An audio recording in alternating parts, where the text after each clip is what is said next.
Hi there, pups, and I hope you're keeping the razor blades out of the candy for this evening's episode of our Candyman review, which just released this past weekend. I believe they release on Thursdays, right, guys? Yeah, like midnight, or I guess like 8 p.m. now. Yeah, midnight showings are like 7 o'clock.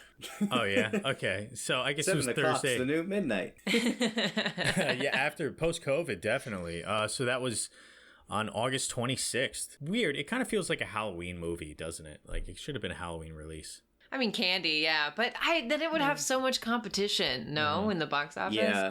Yeah, that's really all it is. Also, we haven't had a horror movie in like so long in the theater. At least like one that was like, I was psyched at for as much as this one. So it was like so good to have it early. Yeah, well, we all know how you felt about Old, so. Oh, I literally erased that from my mind. Yeah, that movie's all aged out already. It's crazy because we just did Final Destination, so like, if we keep this up, then we're just going to become a Tony Todd cast. I am totally okay with that. Yeah. So am I. So Tony Todd is a fucking legend, and I love him, and he's fantastic. And I think someone told me he was in the movie, but I didn't realize this movie was going to be a sequel. I thought it was a reboot. I told David like 5 minutes before it started, I was like, oh yeah, no, this is a sequel. Oh.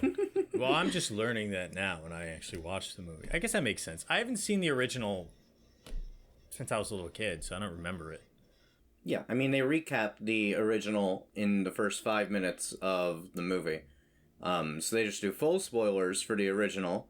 So we can all, I think we're okay then to spoil the original, I think, in this podcast right now. Yeah, I think at this point, yeah. Yeah, I guess so. Yeah, and if you don't want the original spoiled for you, if you haven't seen it, then watch that first before you watch this movie, because you're going to spoil it. Do either of you want to give us kind of a recap on the story as we go into this? Yeah, so this movie features the return of Candyman. The original Candyman is a black man from the 1890s who fell in love with a white woman and was brutally, terribly lynched by a mob. They cut off his hand, replaced it with a hook. They smothered him with honey so that all the bees would eat him alive, and then they just set him on fire because people are fucking racist pricks. Fast forward to the 1990s, as Helen Lyle, a reporter, is looking to write a story about the Candyman urban legend and how people in the Cabrini Green projects are blaming this legend for gang violence.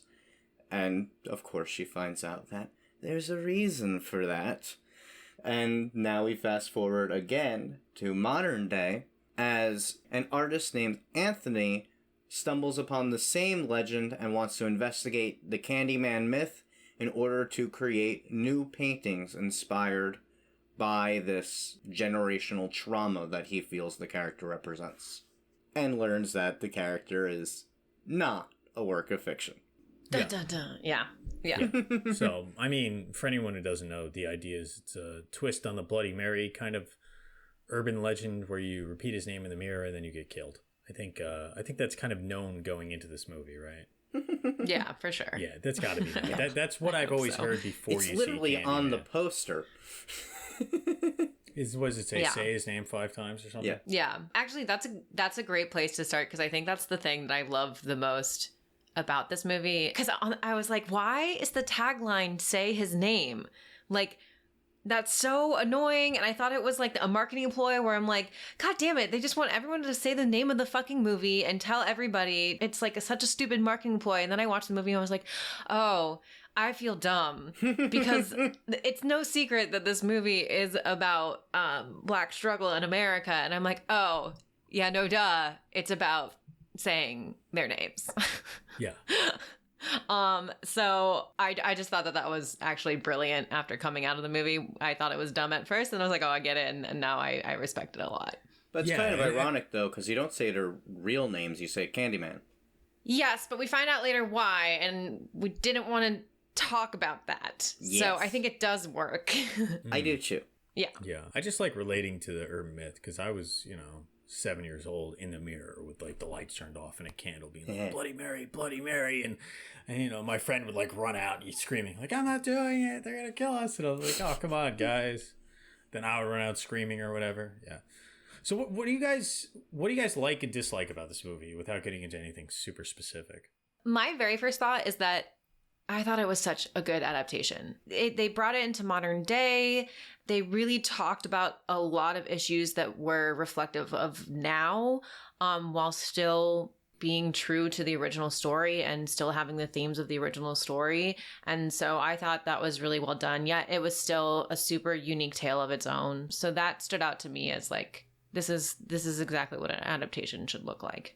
Yeah, I agree. I think that it very much updates the story in the ways that our conversations about these issues have been updated. That in the 90s, with the original Candyman, it had to be from a white woman's it didn't have to be from a white woman's perspective, but that's how they made the movie, was we're going to show white people about all these struggles of the black person, so it has to be a white protagonist going into the... And now it's like, no, we're just going to have a black protagonist because... Duh, why wouldn't people be able to relate to that? And now they're able to... They just say the word gentrification a lot. Like, people know what that is by now. In the 90s, people were dumber about it. Well, not dumber, but, people were... Well, yeah, actually, people were dumber about it. People are still really dumb about it, but they at least know what the word means. And they have, in this film, they have long conversations about exactly what goes into gentrification and kind of I wouldn't say explaining it, but talk about different viewpoints of gentrification and how it works and why it's bad. Yeah. There's also some misconceptions of gentrification that are explained a little bit within the art world. Yeah. Sort of. I almost wish they went more into that because there is kind of a little bit of technical jargon info dump on some of these terms where if you're not super familiar with the language in which we talk about these issues, you might be a little lost. There were a few times where characters spat out a bunch of info and I was like, let me unpack that real quick, blah, blah. Oh, wait, now they're getting their head cut off. Okay. I just said what my favorite part about the movie was, but I think my least favorite was that the script did feel pretty expository. I think it was the dialogue. I think the dialogue for me just did not hit it home because it felt like it was educating us at some points. Yeah, I didn't feel like a single theme was hidden or subtle. It was all just very in your face. But by the same token, it is about a guy with a hook for a hand slashing people's faces off for saying his name in a mirror. So how much subtlety do we actually expect? It's a really surprisingly elaborate myth. I feel like there are kind of 10 different myths for Candyman, and it doesn't always he'll pick a lane, sort of, which isn't it's still fun, but that is an issue that I have with the original movie as well, and I think that is why it can become expository, because we need to explain the candy thing, we need to explain the bees, we need to explain the say his name thing, we need there's a million origins and tropes that he ties into, instead of just being one or two things very clearly. And that, okay, yes. And I think this is actually an issue that I had that stems from the initial issue, was that they didn't need to explain everything. I don't care about the bees. I don't think they even really explained the bees in the first one. No, they do, because he was eaten by bees because they smothered him in honey. Which I said that very casually, but that's terrifying. It's terrifying, yeah. And all of that's terrifying, but I think it would just also be equally as terrifying if they didn't explain it too much and left some mystery to the viewers. And I mean, in this movie, we see Candyman a lot more than we did in the original. And it's kind of demystifying, I don't want to say the monster. The boogeyman. The boogeyman, yeah, that's a good one. Yeah, and which makes it less scary, which says a lot that the movie's trying to say, but at the same time doesn't make it an effective horror film. I'm very conflicted. I'm trying to think if I felt a distinct lack of tension. There were tense scenes that I think were done really well, but part of it was kind of unmasking the horror. But at this point, we're into a sequel 20 years after the fact. At that rate, do we really want to hide the villain? Should we do another Friday the 13th where you hide Jason Voorhees? No, we've seen him so many times. We know who he is. Just go ahead. Mm-hmm. Yeah, I think I side with that. I Like, there are scenes where you often see him in silhouette, or you see only a portion of him in the mirror. And I really like how they use mirrors in this, which is such a cliche to say, but they have very interesting use of mirror monsters in this movie. Oh, yeah. Which is a lot of fun, and it's really well directed. And I love how every scene that they go into, they're like, oh, here's this place that definitely doesn't have any mirrors except for that one, that one, that one, and that one. Yeah, the use of mirrors, I totally agree. It was because it's not the traditional mirrors. They used any sense of reflection, which was great. Any reflection. You know what's a weird comparison I kept making was to Velvet Buzzsaw, because I had just watched that movie the other day. And Rob talking about Velvet Buzzsaw yet again. Right. Well, I mean, a lot of people don't really like Velvet Buzzsaw very much. I'm a little bit in the minority there. But it's hard not to compare the two because they both take place within the art community with art community characters, and then there's some sort of haunted something, and people start dying, right? Mm-hmm. Now, the problem with Velvet Buzzsaw was that it had this great atmosphere and all these great characters, but the kills were terrible. This movie had really good kills. I felt like when Candyman takes out the trash or takes out some characters, they're really good. It's really satisfying. And weird thing, did you guys notice this? I felt like the blood had kind of like this crystalline candy look to it. Did you guys notice that? Oh, that's cool. Oh my god, yeah. There was one shot where blood pours. And I'm like, oh, that looks like caramel going into a batch, getting ready to Exactly. I thought that was such a cool twist. It didn't help that we were eating caramel corn also. Were you? Ew. I mean, I was definitely picking out on candy last night too. I do think it could have used more bees though. No, it had too many bees. Not that many bees. And so many bees. Also, some of the bees are CGI, and that looks pretty bad. But it did. Yeah, I was going to mention that the bee effects are not the greatest. Yeah, you can very much tell when the bees are real and when they're CGI. Mm-hmm. I mean, I understand doing CGI bees because Tony Todd in the original Candyman had in his contract that he would get paid, I think, like $1,000 every time he gets stung by a bee. So he just got an extra $25,000. Awesome. It must have been more than 1,000. I think it was like 10,000 or something. He might have gotten stung 25 times with those friggin' bees around. Yeah, if I were Tony Todd, I'd be like, I'm not doing another one of those. Give me Final Destination, please. So we touched on it. I mean, did you guys find the movie particularly scary? I mean, it's hard to scare me. Bees would scare me, but I mean, I didn't find it not scary. I'll put it that way. I can see people being scared of it. Yeah. There were, like you said, Rob, I think there were good moments of tension. I wasn't necessarily scared, but the elevator scene was so fucking effective. Scene was great. That was a good scene. Yeah, that was another problem. I wasn't really clear on the rules. Because it seems like Candyman's victims were different depending on the time period, and that was odd to me. So it was hard for me to figure out.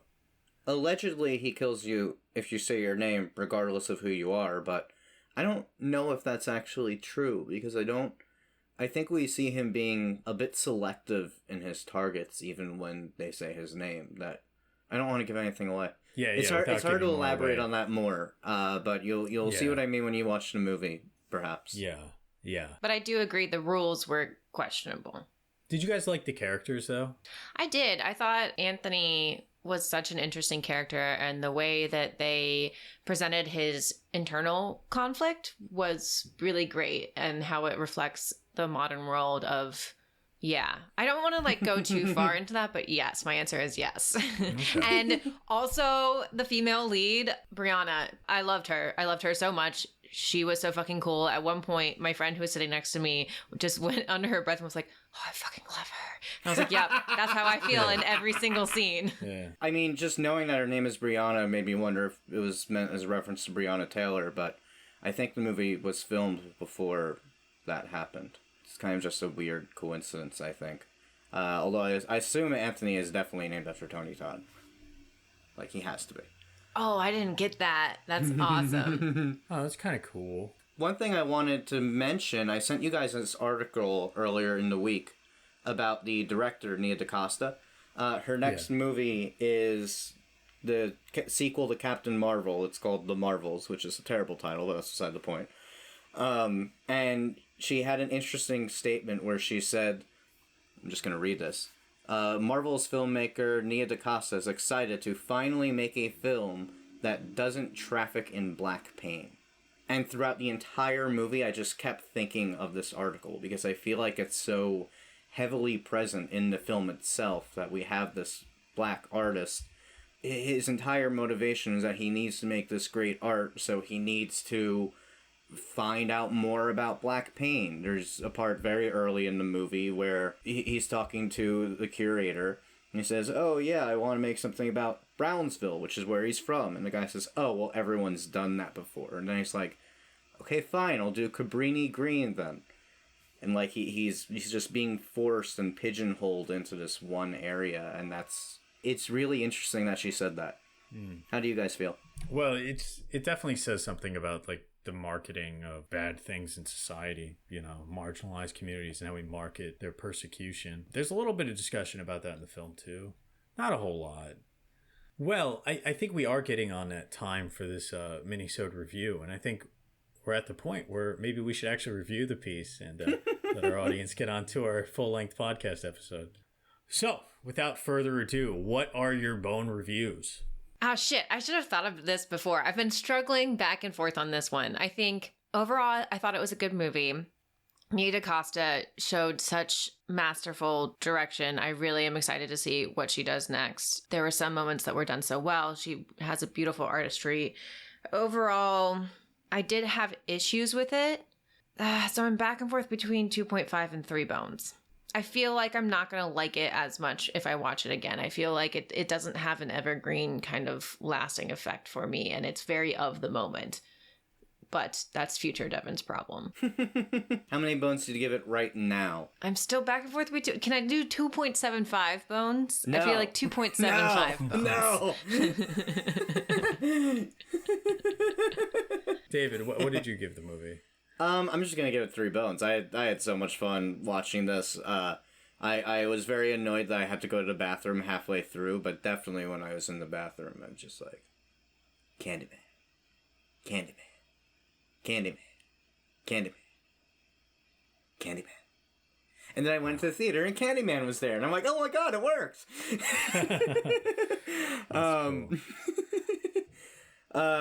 Yeah, I mean, going into this, my one concern was I'm like, it's not gonna be the same with Tony Todd not being in it, but then Tony Todd's in it. I'm like, oh, okay, great, Tony Todd's there. Yeah, I had a lot of fun. I'm giving it 3 bones. I'm kind of the opposite of Devin, because I was stuck in between giving it either like 2 or 2.5 bones, which to me is like, is it okay or is it good? And the kills are really good, and it is a fun watch. I think it's an interesting movie. I kind of like the direction they took the themes of the film. It lacked a lot of the subtlety I usually enjoy, and it wasn't super scary, and I think part of that was just how willing the film was to just show Candyman to the audience right from the get-go. But for that reason, I'm still going to give it 2.5 bones. I think it's good, and I think a lot of people might like it more than I did. And if you like slasher movies, just for that reason, you should go see it, because there's some fucking great kills in this film. Yeah. Yeah, definitely go see. Definitely go see. So anyway, that does it for a review of Candyman. Please go see the movie, and maybe our review will persuade you to go see the movie in theaters. Tell everyone.